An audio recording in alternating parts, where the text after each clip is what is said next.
I exposed my fiancé's affair and left. She begs my forgiveness cause her affair is dirty and worthless.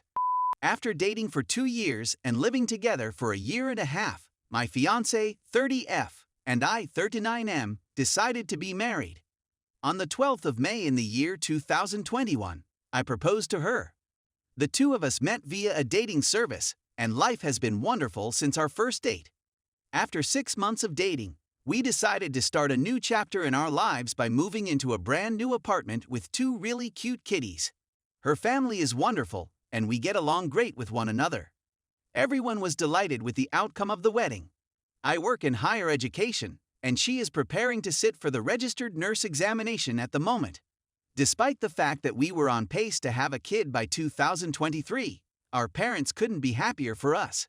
We had already seen a number of wedding venues in several locations and concluded that we were prepared for both the wedding and the addition of a child. We already started shopping for baby clothes and teething toys in anticipation of the arrival. What makes things difficult is that we decided not to have children at the beginning of our relationship, and I was perfectly okay with that decision. It was her goal to graduate from high school, get employment, and then go on vacation. She eventually changed her mind and decided she wanted to have a family in the second year, and I told her that if that's what she wanted, I'd be happy to accommodate her wishes.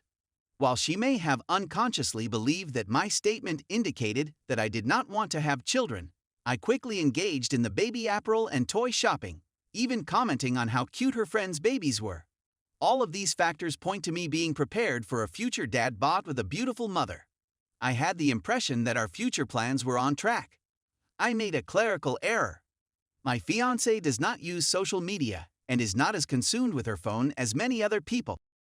Her age and gender, myself included. This was one of the aspects of her personality that I admired. However, towards the conclusion of nursing school, I observed that she was messaging more often. In fact, it's more important than ever. According to her, there was other nursing students who were preparing for nursing tests. That's okay with me. I noticed, though, that she started to giggle and grin a lot while looking at her phone. She also started mentioning the name of a guy to me and her family, which I found to be concerning. I saw these 2 red flags immediately away, but I chose to keep them to myself since I believed I was merely jealous of the situation. The D-Day landings took place on June 19, 1944. She didn't bring her phone with her when she left for work. I searched through her phone, using those 2 red flags as justification, and uncovered messages that proved what I had been fearing. My best friend and colleague was having an extramarital affair with a guy from her class, which I discovered. My heart had collapsed and been broken. I drove to her place of employment, called her to the parking lot, and told her that I would not be there when she returned from her lunch break. She rushed out of work, followed me home, and tried to prevent me from packing my items before I could leave the house. I had to contact her family members in order to get her to leave me alone. She's been getting in touch with me, and she's a complete mess. She is unable to communicate without breaking down in tears. It was only when I explained that she was pleading for forgiveness, since she had been apprehended, that she confessed. She claimed she wanted to tell me, but the other guy didn't want me to know because he had 3 children and didn't want me to destroy his life anymore. My concern is that, although she seemed to be really remorseful, do you believe she meant to alert me of her mistake? My ex-wife argues that we didn't communicate well regarding the wedding and the children, but I'm certain that I established that we did. Her family is making accommodations for her behavior in the hopes that I would return, but I'm not sure that will happen. What do you think your response would be? Update. All right, my wonderful fans, please be patient with me. However, I did contact her even though I knew it wasn't my fault, and I did so because I wanted her to know it wasn't her fault, even though I already knew it wasn't her fault. I was hoping she would say something. We're all in this together now, as seen by the 311 comments on the previous post. As a result of my research, I learned not everything was new, but connecting the dots was. My ex-fiancée is having issues communicating with her bipolar mother, and I am concerned. The communication my fiancée needs to feel loved and protected from her mother has been inconsistent, both as a child and as an adult, and this has been a huge source of affection for her both as a child and as an adult. As a consequence, my ex-fiancée walked away from the mother-daughter relationship on more than one occasion. The fact that she had a back-and-forth, inconsistent relationship with her mother was having an adverse effect on her ability to articulate her wants and needs. What impact has this had on our relationship? According to my ex-fiancée, she transferred her negative feelings about communication onto me once I became her primary source of love. And that as things got more serious, such as wedding and baby planning, she left ship by cheating. Yes, I am well aware of the situation. However, although this does not justify her infidelity, it does allow me to see that she was at fault for not resolving her communication issues years ago. She said that this is an issue in her personal connection. It is for this reason that she seeks couples counseling.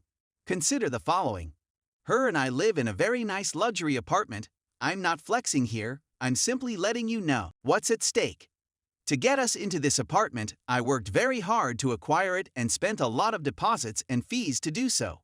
I cover all of the costs, but she only contributes around half of the rent. Because I was so enraged, I decided to relocate. I presently reside 45 minutes away from my place of employment and drive there and back every day. After all, why does she get to stay if she's done anything wrong? That is also my position, and I am deserving of it. However, how do I deal with a joint lease? The woman insists that she truly wants me back. Cue the snide comments about my being used for money. And she's willing to go to any length to get me back, including my serving as relationship police, defining the rules, and sleeping on the couch with me. She wants to begin couples counseling this weekend, and her brother has agreed to cover the cost of the counseling. Listed below is some further fascinating facts that can make you throw up your coffee. She considers this to be the most rewarding relationship she has ever had. With the exception of me, she has never depended on a man. She admits that she doesn't care about me as much as she used to, but she wishes that she did. The fact that she will be sharing a bed with him causes her anxiety. I give her the idea that I am up to something because of my ability to speak effectively and establish my points. She develops feelings for AP, like if he were a pal, as she puts it. So yet, there have been no encouragements to maintain one's resolve in the prior article. I'm not sure how many skeptics I still have. The only people who have encouraged our reunion have been two of my close personal pals. Story 2. I, 28 female, do not like my stepbrother, 34 male.